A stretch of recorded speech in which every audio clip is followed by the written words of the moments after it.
Being the Bishop of Antioch, St. Ignatius had the responsibility of preaching to the public, and this is where his faith experience truly started.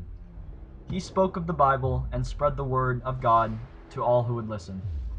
As a devout Christian, he taught about orthodoxy, or right teaching, and orthopraxy, or right practice.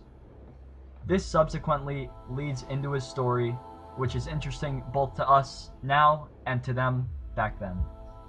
St. Ignatius of Antioch was a very interesting man with a very interesting story. While many may know him as the first to call Christians Catholic, he actually was not. He had very intense, undenying love for God, and he expressed this through his many travels that he experienced throughout the Mediterranean world.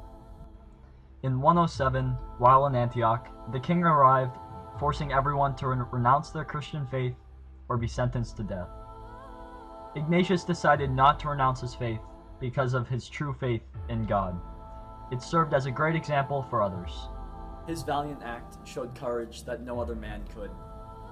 By being persecuted, by being called out as a Christian and not denying his love for God, he was a role model for his followers. He became a role model for the church now and at the time he existed.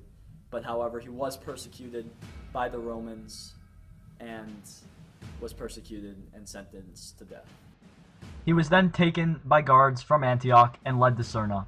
However, during his trip, he never let up faith in God. He knew that he had to show his followers that he had to have belief in God no matter what.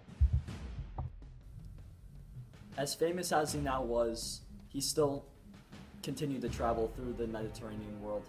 Once he reached Smyrna, in fact, he met a man named Polycarp, who was one of his fellow disciples who followed him during his time of teachings. And also at Smyrna, he began to write his letters that would be known throughout the world today, and is what we see as his example throughout the world. Beginning with the letter to Ephesus, he wrote about praise for unity and orthodoxy, but he warned about schism and Docetic heresy. He wrote letters to Magnesia and the Troilus, and ended with his letter to the Romans, perhaps his most famous. His letter to the Romans truly was one of his greatest works.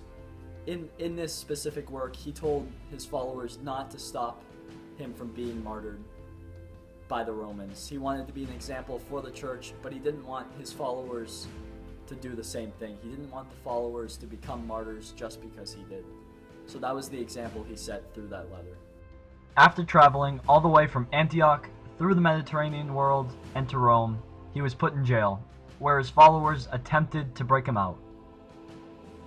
But in the end, he didn't let them save him. It was a monumental act by him to just be a martyr for the church.